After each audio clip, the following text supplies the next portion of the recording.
Dr. Altaf has taught at the universities of Karachi and North Carolina and is currently serving as Dean of the School of Humanities, Social Sciences, and Law at the Lahore University of Management Sciences.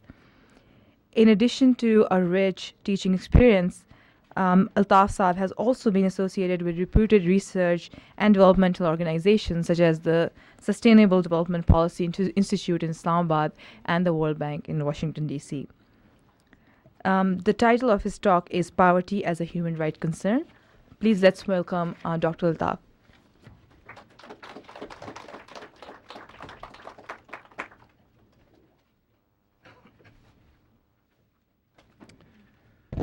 Hi, good afternoon.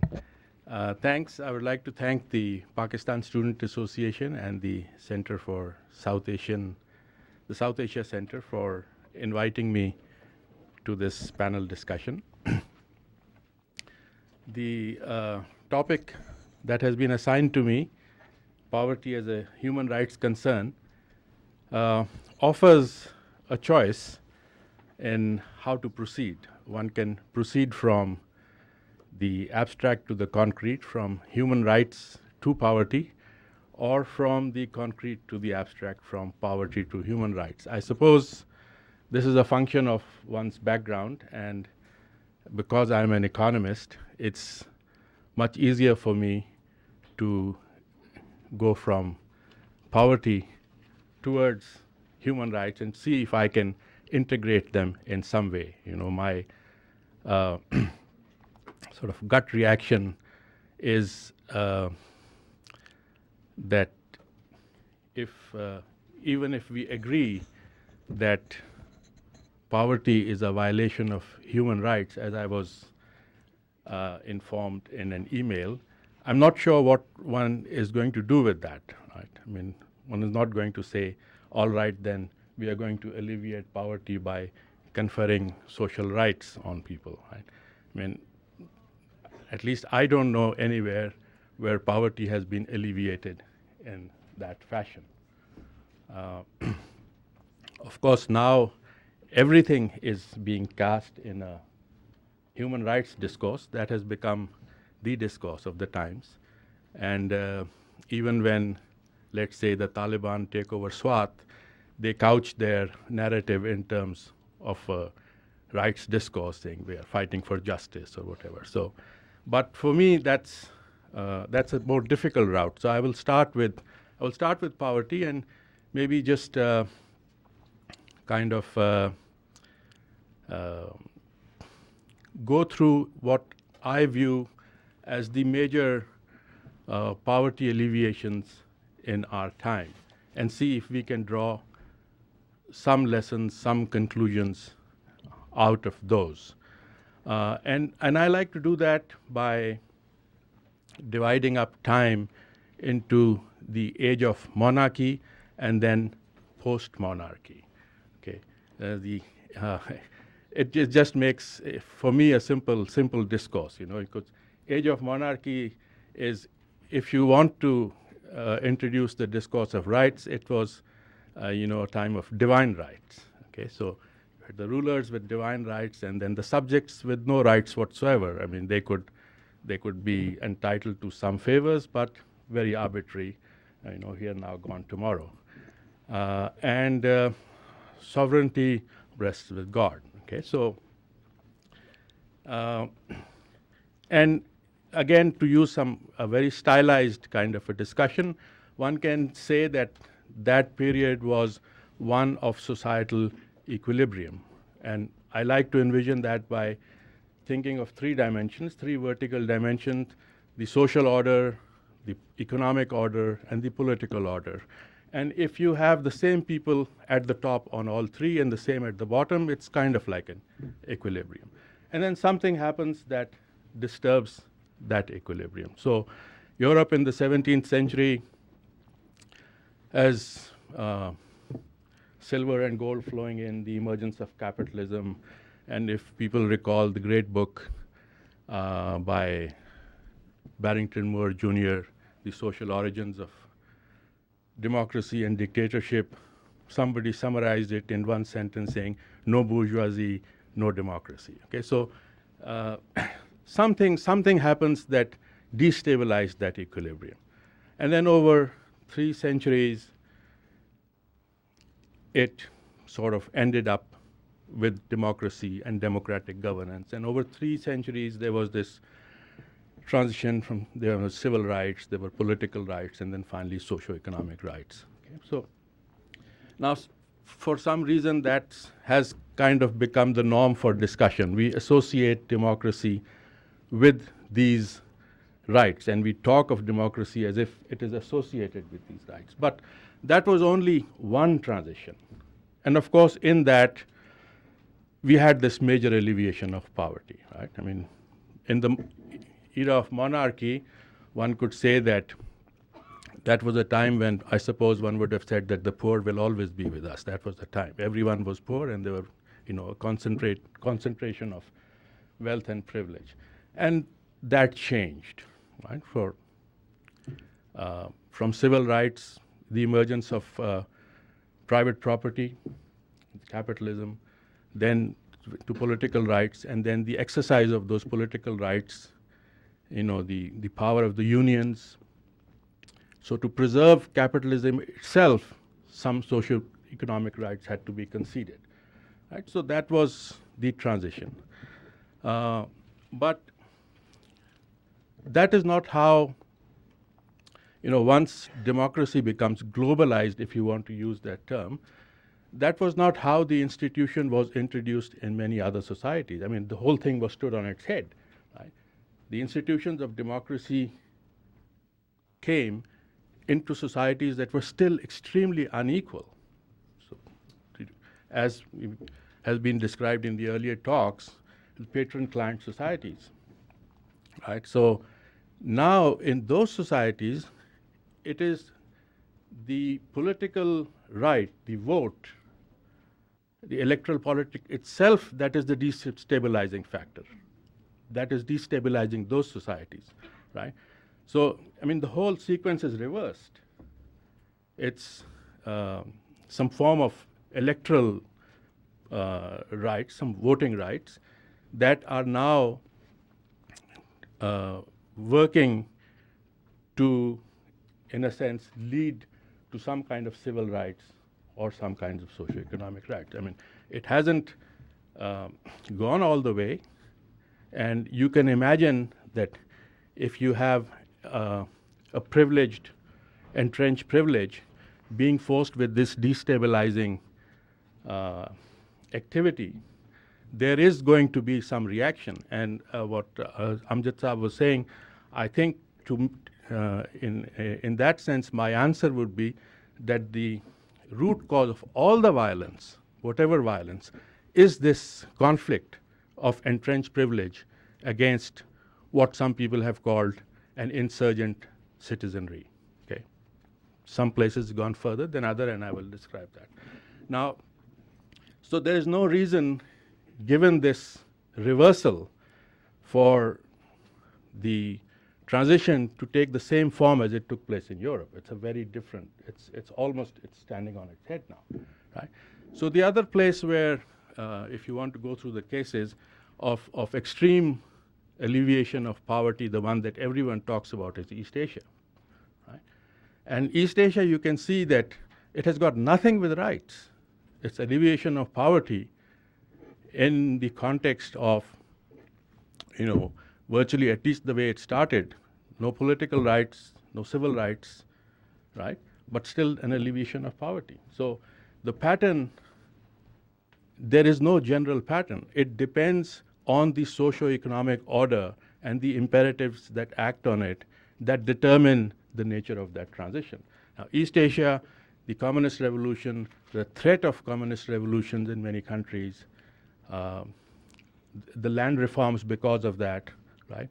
And the imperatives of the elite itself as the only way of earning its legitimacy was to have economic development. I mean, that's the transition that is driving the poverty alleviation in East Asia. And then, of course, there is the case that you mentioned, the Latin American case, where it truly is this insurgent citizenry, the exercise of the political power, the exercise of the vote, that finally, after a long period, enabled the citizenry to bring into the ruling groups people who represented themselves to some extent. So you have Brazil, and you have, of course, Chavez and Venezuela, that kind of a transition. And the big difference, I think, between South Asia and Latin America is the almost complete urbanization of the Latin American countries. So there, the concentration of that insurgent citizenry can make a huge amount of difference, as opposed to South Asia, where population is still very rural. So these are the different transitions, the ways in which poverty has been alleviated in different parts of the world. Now, the conclusion from that is that rights have to be wrested away. It's a political process. It takes form in different ways. When you see in East Asia a transition, then ultimately coming to a democratic form, take Korea, take Taiwan, towards the end. In South Asia, we're still very much in this hybrid, in this middle part, where people have not been able to exercise political power in that manner in which socio-economic rights, in this conflict between insurgent citizenry and the entrenched privilege, can wrest away those rights. Okay, so still somewhere in the middle. Now, of course, many things have changed since 17th century Europe and the emergence of democracy there. So I'm not sure whether that democracy can deliver in that fashion as it has delivered in other places. To take just a few examples, the emergence of democracy was a time of small owner-operated firms. Right? And today we have the huge multinationals that are richer than many countries. So you have money capital now, right? And I think one of the major drivers of the wresting away of socio-economic rights in those times was the power of the unions. Right? The unions could exercise that power, where they could match forces against capital and be able to share some of the privileges. And now with the outsourcing and globalization, that power of the unions has been broken. So given these new circumstances with money capital and weak labor, I'm not sure if rights can be won in that same manner. I mean, there has to be, I don't know how it will transpire, but it's sort of clear that it's not the same route that is going to be what we are going to witness. Some people were very aware of this. For example, in 1948, as soon as the Indian Constitution was being drafted, Dr. Ambedkar was very clear, when he said that, he used 2 or 3 very evocative descriptions. One was saying that democracy was a thin top dressing on an Indian soil that was very undemocratic, right? And also that, we have transitioned to one man, one vote, but not to one man, one value. And till such time as we get to that point where we have social equality, I mean, the social equality that was achieved in Europe through social revolutions, right? That is what swept away the aristocratic power. There's no social revolution in South Asia. It's still the same entrenched elites. Still have a caste system, right? So, and he said that if we don't get there soon enough, people will sweep away this political system that we have spent so much time in developing, right? So, I'm not sure if there's that much time now, right? Whether these social rights will be achieved through the vote, whether people will have that patience. I mean, we were talking of long-term structures. You know, time has been running out. Whether there will be that much time for people to work through the system, or whether it will be, you know, something outside of the electoral system that will drive some chaos, some anarchy towards which we seem to be heading. You know, it's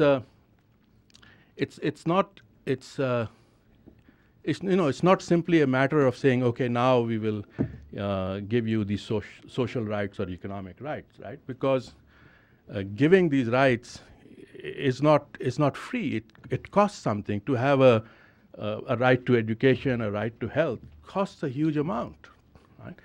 And this huge amount has to come from somewhere, right? So you have to, one way, of course, is taxation. You have to tax the people who have that kind of money. And we know that as soon as you mention taxation, you know, the whole game is, the whole dialogue is done topsy-turvy. For 67 years, 60 years, there's been no agriculture tax. As soon as you raise the issue, it's dead, right?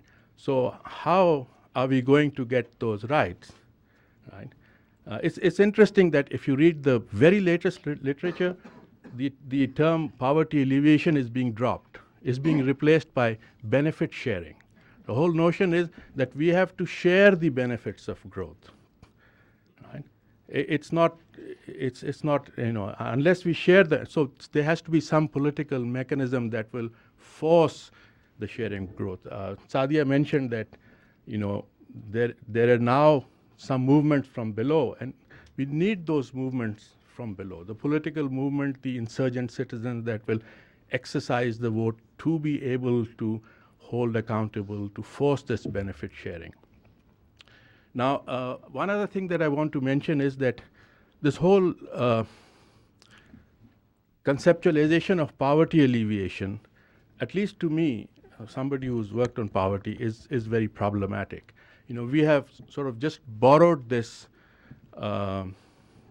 concept of poverty alleviation from the very recent developments in the West, not, you know, going back 100, 200 years, but the very recent, this kind of after the neoliberal, the Washington Consensus, and that kind of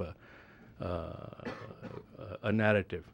And so if I were to just stylize it again, you know, if you think of the West, you think of societies where 90% of the people, let's say, are affluent, and 10% of them are poor. Okay, you can alleviate poverty in many, many different ways. Okay, you can tax, you can do all sorts of things.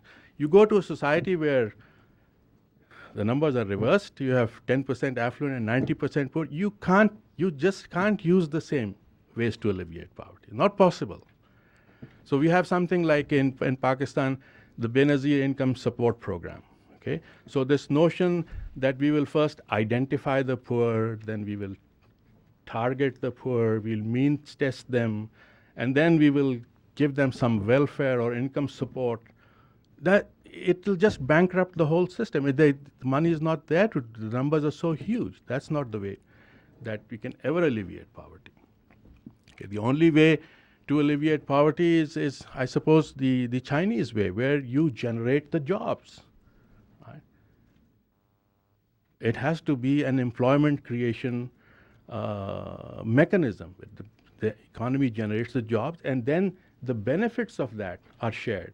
Now, I mean, I sort of worry about it, because even in the places where democracy was born, democracy is starting to fray at the edges. You know, you look at Europe, you look at Greece, you know, you look at even in the US, the Occupy Wall Street movement. There's no trickle down; it's trickle up, right? So it's not clear. It's not clear how those kinds of jobs can be generated now in the regime that we have now with the WTO, for example. I mean, every country has grown behind the walls of protectionism, right? And you take that away, and where is Pakistan going to generate the jobs when the population is 50% illiterate, right? What kind of jobs in the manufacturing sector that can compete with China, for example? No, not possible. I mean, it has to require a great deal of thinking as to what kind of jobs to generate. And that's one reason why 60, 70 years of democratic, uninterrupted democratic governance in India, still the poverty alleviation is very, very slow.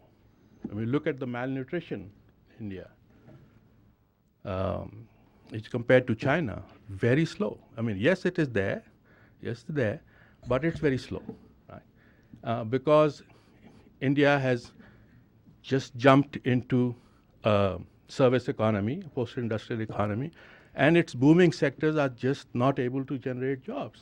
The software sector is booming, banking sector is booming, but they're not generating the jobs, especially when the population, when the human capital is so weak. You can't, I mean, if you read the Chinese literature, you see they are going to move millions of people. That's their plan. In China, urbanization is the big thing. They're going to move millions of people from the rural areas to the urban areas, because all of them have 11 years of education, all of them have good health, all of them have gone through the town and village enterprises, getting used to industrial work, so they can plug into the industrial economy. But the citizens from India, they cannot. They cannot. So lots of, I mean, so many, what I'm trying to emphasize is that we can't use the same paradigms. I'm not saying that there are no answers. I'm saying that there's a lot of indigenous thinking, contextual thinking, given what the situation is like, how is poverty going to be alleviated? And what is its relationship to rights? Obviously, the only thing that exists at the moment is political rights, and the fact that political rights are being used to challenge the entrenched privilege generates the violence. That is why with elections, there is more violence. And violence is increasing in all these countries. And violence is increasing in India itself. In the rural areas, the violence of the upper castes against the lower castes that are using the power of the vote to wrest away some privileges, right? The violence is increasing. Violence is taking very different forms. Somewhere it's communal violence, caste violence.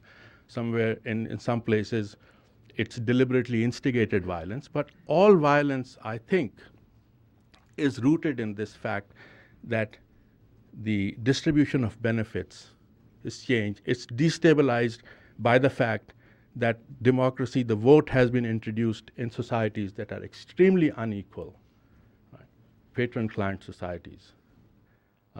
And the desire to share those privileges, people have still not been able to force that, either through some kind of revolt or through the exercise of the vote. Now, of course, given the kind of electoral politics we have, given the British system, the parliamentary system, the first past the post system, effectively using the vote means you have to have some concentration of your constituents in a particular area. So, for example, in India, where the Dalits have that kind of concentration, they have been able to force change. In UP, for example, with Mayawati has been elected. It's still not translated into any gains, but at least a psychic, a gain, that somebody from our community is now in the seat of power.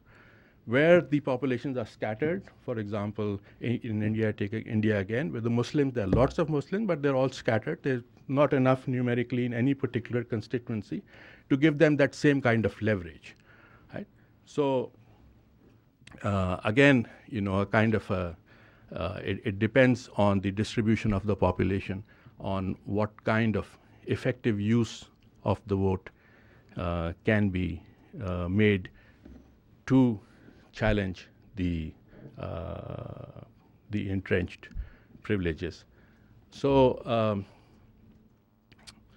in my view, the alleviation of poverty requires these kinds of movements from below, either the use of the vote, or if that takes too long, it will spill over into some other form.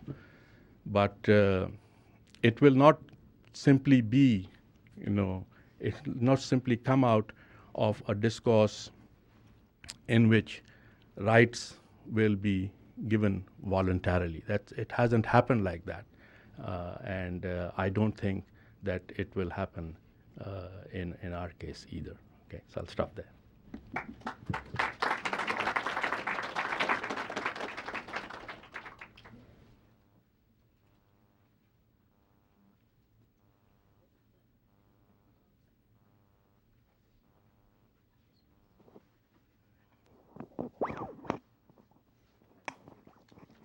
All right, I guess at this stage, we can open up the floor for Q&A session.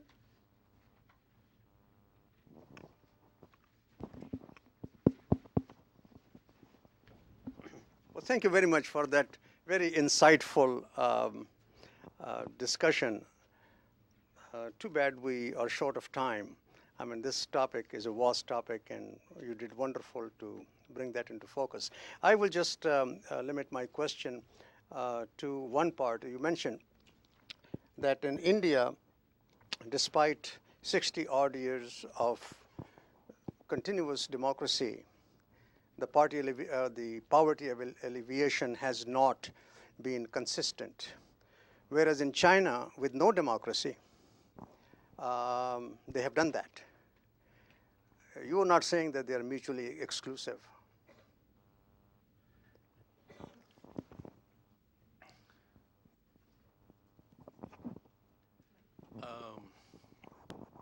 No, I'm not saying that they're mutually exclusive. The point that I was trying to make was that the paths have been very different. And I sort of mentioned that we cannot expect the same kind of a path everywhere, simply because the socio-economic reality, the socio-economic conditions vary from place to place. Okay, so when you introduce the institutions of democracy in a particular socio-economic context, the context acts on the democracy, and the institutions act on the context itself. In Pakistan, to me, it is very much the same monarchical system in a democratic garb. That, to me, it seems like that. I mean, a lot of people still think of themselves as subjects, as supplicants, and the rulers definitely think of themselves as rulers, like a darbar, right? So it is that context in which, you have the Indian case, where I'm not saying that all these years have not had an impact. They have. But it's a very slow process. I mean, in terms of poverty alleviation, it has not yielded the same scale or same kind of gains. But, you see the wresting away of the rights. So, there's a Right to Information Act has been legislated. Very recently, there is in the Indian Parliament the timely recourse to services bill that is there. Those kinds of things. So, it's a very slow process. And whether people will have the patience, to wait that long, once, you get a sense that you are entitled, you have the vote, that I'm Thank you. Thank you so much for your very interesting philosophical talk about poverty. One issue that hasn't been adequately discussed, I think, so far is the role of education and the extent to which education in Pakistan, far from being a way towards poverty alleviation, in fact generates inequalities. My question is very specific to you. You come from LUMS. You're the dean of the Lahore School of University of Management. And they have instituted a national outreach program. I was wondering whether you feel that programs like that do help address some of these inequalities. I mean, poverty alleviation will have to overcome one of the fundamental structural problems we have in our society, which is inequities generated by our rather unworthy education system, at least at the primary level, which stays with people. I've taught at LUMS and I have some views about how your national outreach people compare. I wonder what your own take is. You've been watching this, you've been there for some time. So if you could just give us something more practical.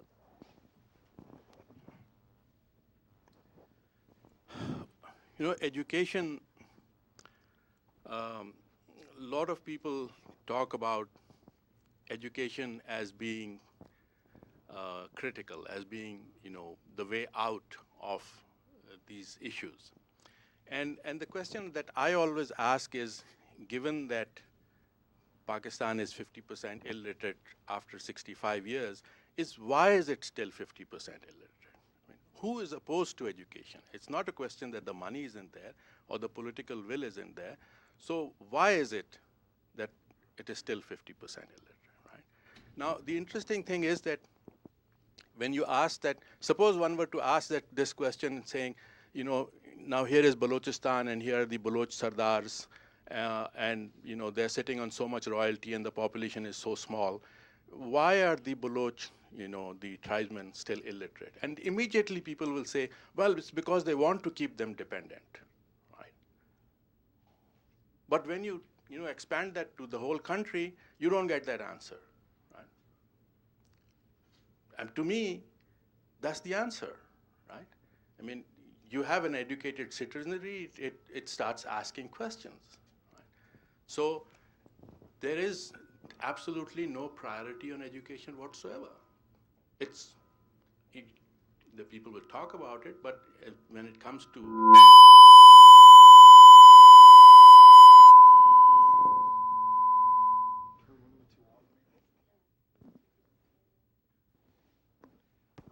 when it comes to allocating resources, and the same in India. I mean, if you look at the latest report from the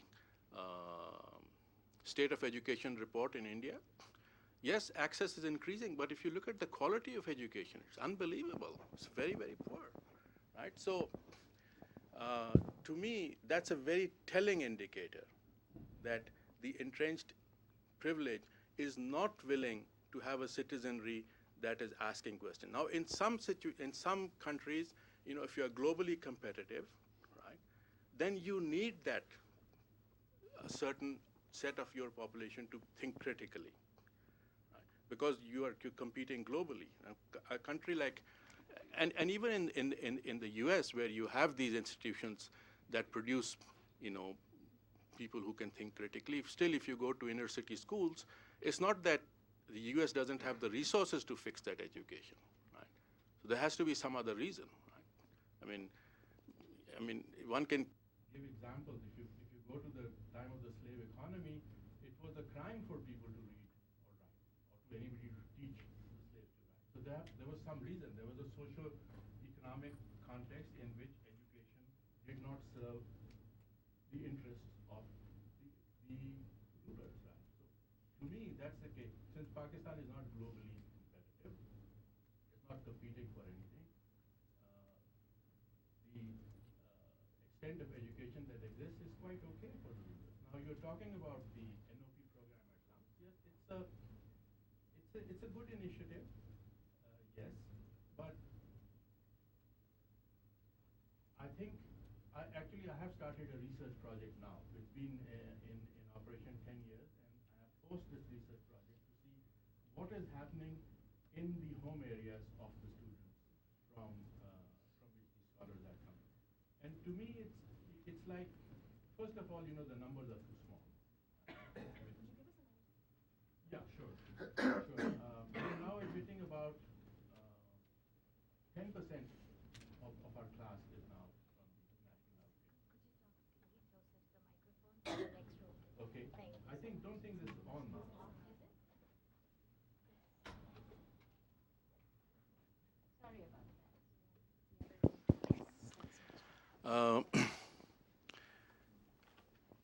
It seems to me that what is happening is the way at one time people from the richer segments of our of Pakistan were getting opportunities to go to the West.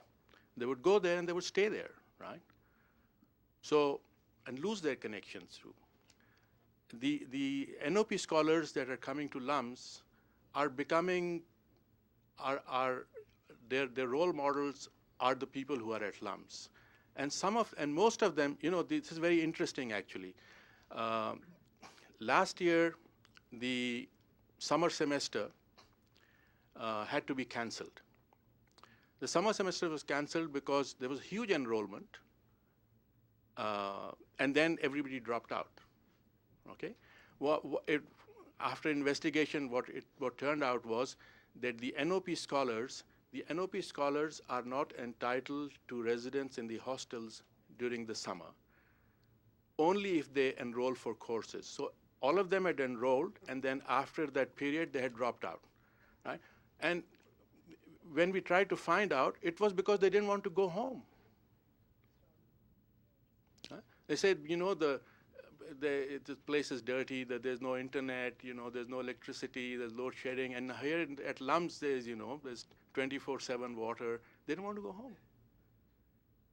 So, I'd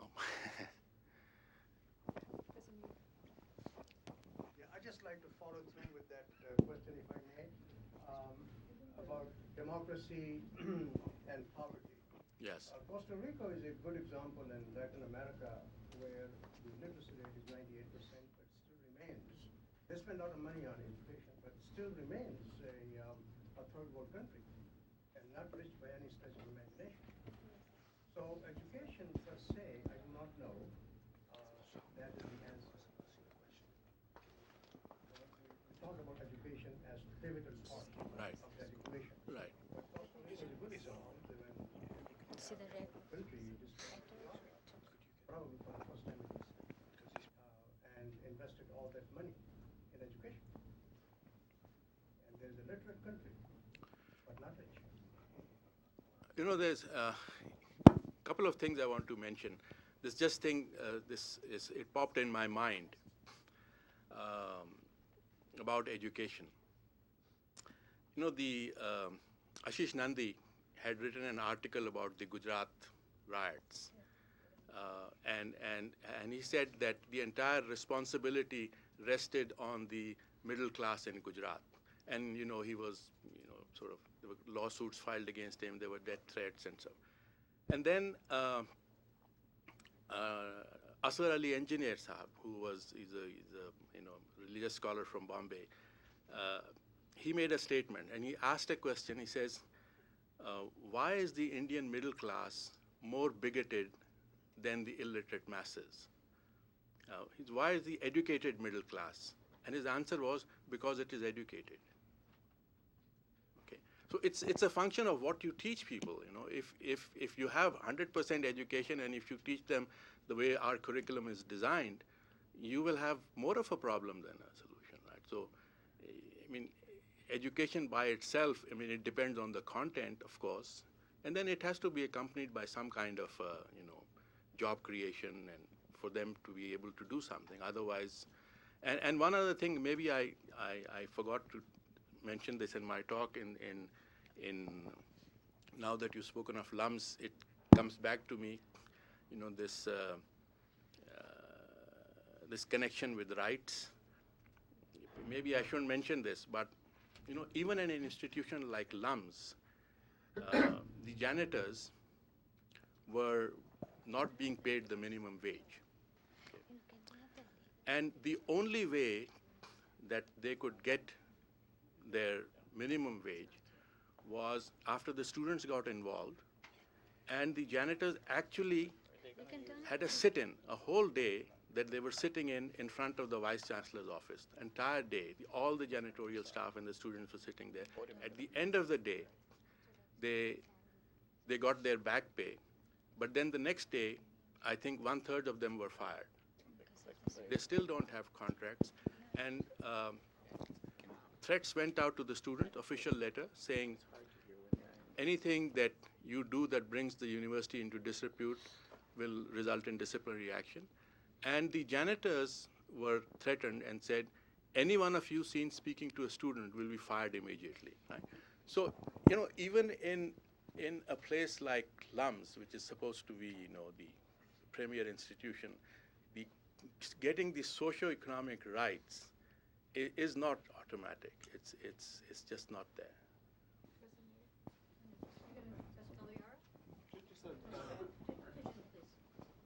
Lest the implicit thesis, which I don't suggest that you're defending, that there is little or no correlation between educational level and excuse me, poverty alleviation persist.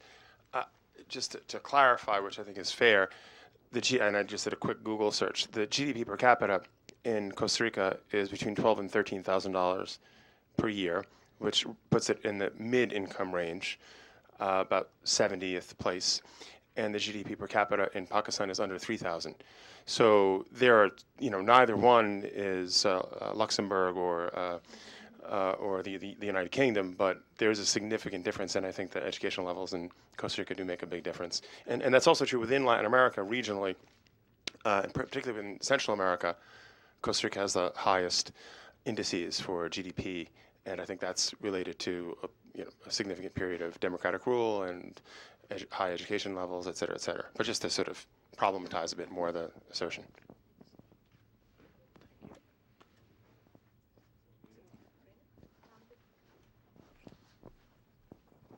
Thank you. I enjoyed very much your remarks, and you said a couple of things that stuck with me. One that I liked a lot, the other that I didn't like so much. One, certainly pointing out that if a society is 90% poor, you're not going to be able to solve the problem by redistributing from the rich because there just isn't enough there, I think is incredibly important. So what you have to do, of course, is to increase the amount of income in the country by and large. But the thing I didn't like so much was the idea that you're not going to be able to expand the income because of the presence of the World Trade Organization and the barriers to trade and so forth. The countries that have succeeded in reducing poverty and growing substantially, regardless of whether they're democratic or not, and they often are not, of course, have done it by trade, by using trade. And the countries that have stayed behind high trade barriers, like India, simply have not. So you're close to the area that I study myself, and I just want to put in a word here for opening up the markets for these countries. Sure. Well, what I was referring to was that, the countries in which poverty was alleviated quite some time back, almost all of them did it behind protectionist barriers, right? And that's a great book by Kicking Away the Ladder by Anjum, right? I mean, sort of makes that point. And for countries like Pakistan now, with the WTO regime, it becomes very, very difficult to compete in industry, right? So, at one time, for example, textiles was the sector where it could generate jobs for low-skilled people, and now it can't. It can't compete now. Right? So certainly jobs have to be generated, but a lot more thinking has to go into how. I suppose, in a sense, you are right that if India and Pakistan have an open trade, both countries will benefit. I'm sure, but there are things standing in the way. So it's not as easy as it was for the pre-WTO era to create jobs. It's a lot more difficult. That's the kind of thing I wanted to say. And I suppose one thing that maybe Aisha should would shed more light. I wanted to ask you. You know, people have been asking what is different between India and say India and Pakistan.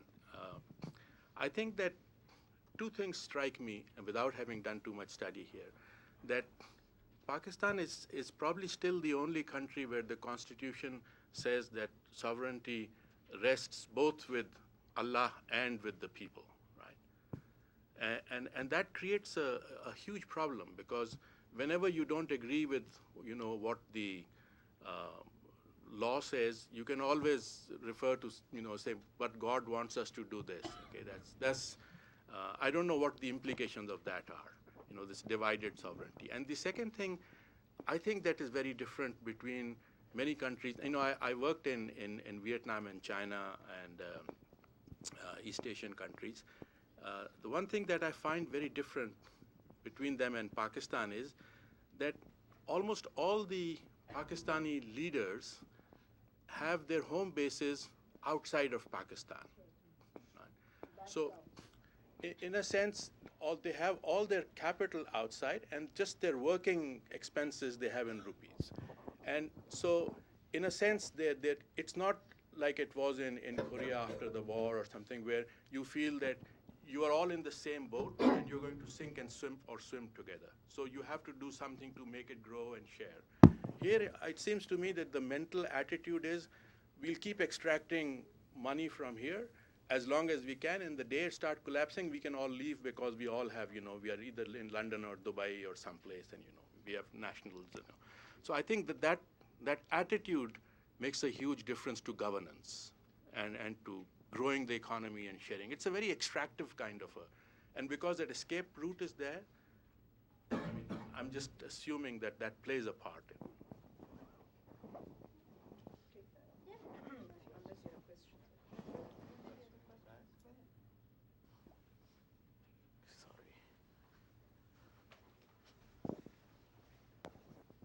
I recently sat through a lecture with a former ambassador from Pakistan to the United Nations, and he spoke in length on the textile industry in Pakistan.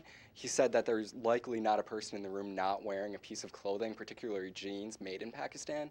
And he spoke that the competition, the manufacturing business in Pakistan is actually thriving. I was just wondering where the discrepancy between your statement saying Pakistan isn't globally competitive and his lecture that Pakistan is globally, like, where is the discrepancy between your talk and his talk? I think, you know, this is just an empirical question. All one has to do is to go look at the data, right? And the data that I have looked at is that Pakistan is losing in the global competition from after the removal of the quotas, right? So you know, it's just not my word against somebody. It's just you have to look at the data and see for yourself.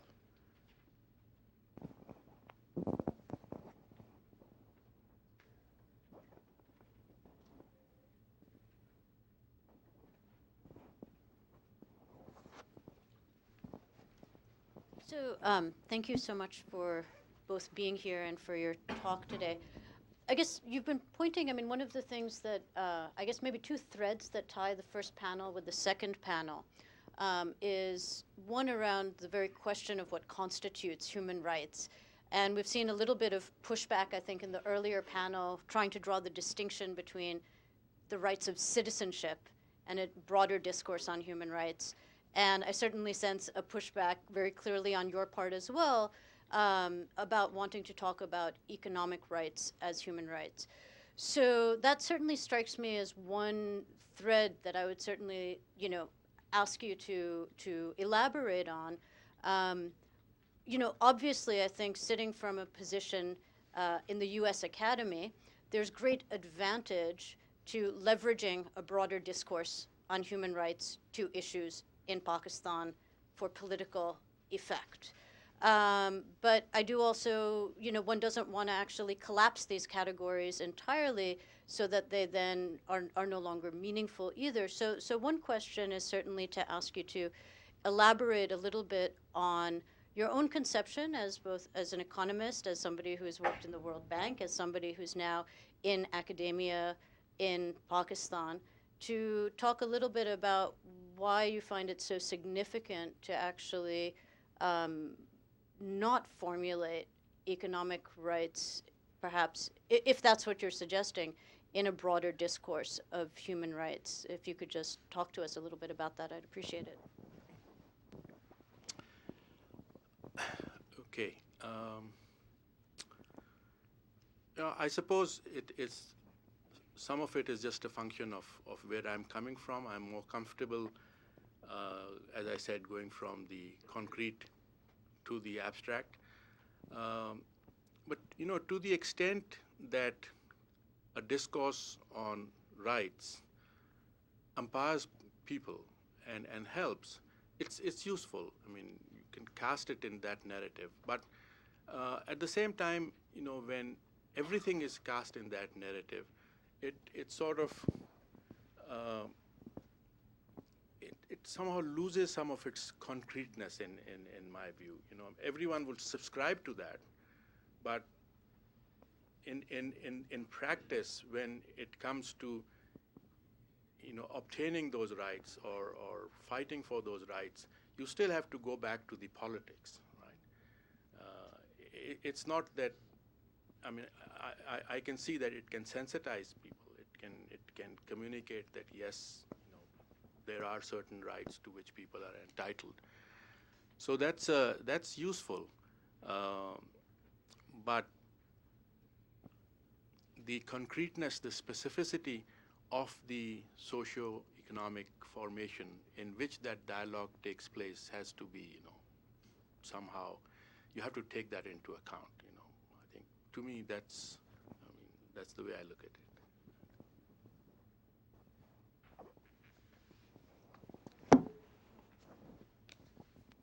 I have a question as well. Based on what you just mentioned, I wonder if the idea of giving formal rights as a means of achieving poverty alleviation can be detrimental to informality as it is practice, because often informality gives that allows people to operate in margins and not really be tied down to certain rights. So could it be also that rights could have a inverse relationship with poverty? Not on the top of my head. I mean, if you're talking of rights to, let's say, right to health, right to education, even if you're in the informal sector, you should be better off after, access to those rights. I don't see why it should. But if you have rights, with rights also come certain responsibilities. You have to abide by certain framework, which is formal. So if you are given rights, you're also expected to abide by certain rules. But like for instance, if you have access to shelter, that's one of the basic human rights that's described to in the World Bank and all these other development organizations' manifestos. But if that means that you have to be a part of the formal housing economy, for instance, then that means that you cannot squat, for instance. Well, I suppose you can squat and you can get squatters' rights, right? So that you are protected against somebody, coming and dislodging you, without due process. Right. And that comes without any cost, but it probably comes at some cost to the exchequer, but not to that individual. You are being recognized that you have a legitimate reason for being in a particular place. So I really don't see why that would hurt. Okay. Any other questions? Will. I had an opportunity to talk to a real economist here. So forgive my naivety because I'm not an economist. One hears a lot these days in both India and Pakistan that money's not the problem. There's money everywhere, and yet you made a strong case that redistribution simply isn't going to work at all in Pakistan. So I wonder if you could just give us a sense of How much money is in Pakistan? Where is it? That's right. A lot of it is in Pakistan. Go and check out the shopkeepers. They have small shopkeepers. I mean, where is the taxation? Well, this is a very hard one to answer. I really don't know. But, you know, if you go and observe, you can see that there is a lot of money. But it's a very lopsided distribution. I mean, you go into the malls and you see everything that you want to buy is there. So obviously, you know, it seems that the money is there and people are purchasing things, and, you know, you go to, you know, eating places and you can, you know, spend a lot of money there that people who are serving you won't earn in 4 or 5 months. You can eat in, you know, 2-3 days. So the money is there.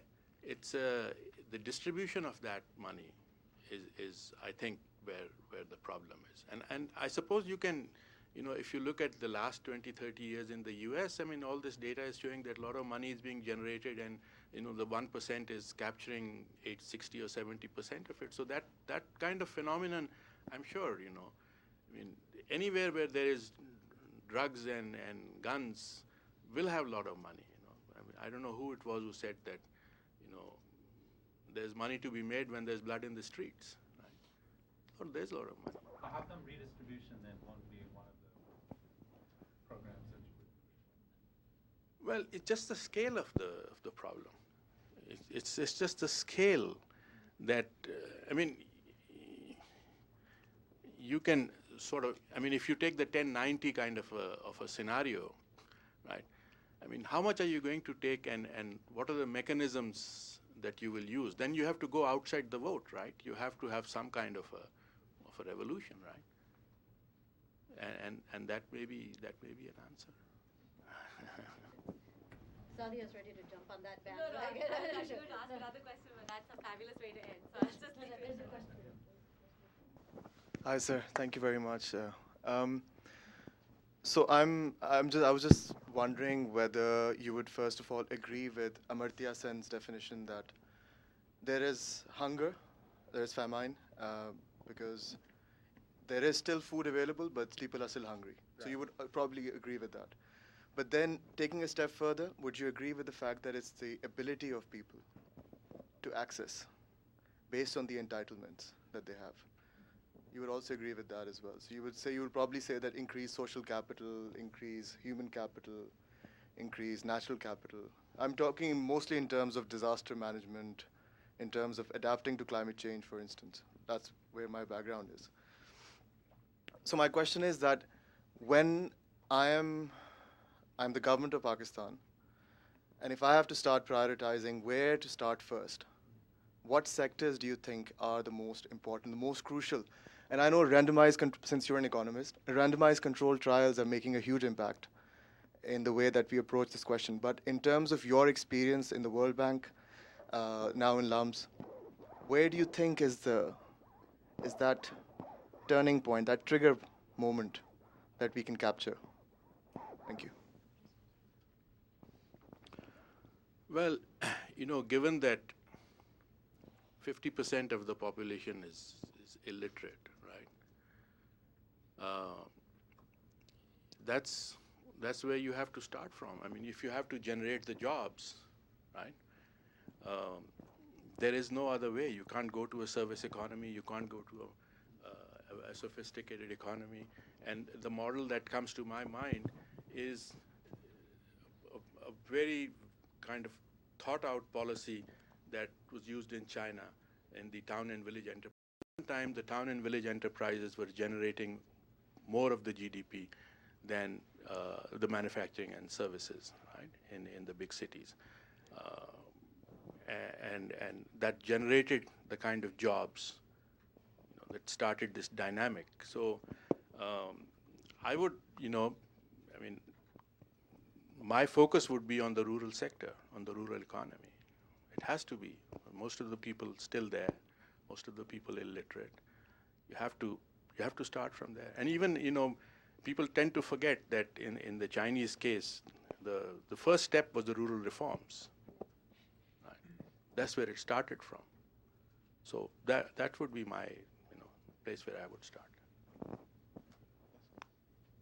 All right, thank you so much, Anjum Saab, for that wonderful talk. We'll end our session here, and the next panel is going to start at 3. Thank you so much for your questions.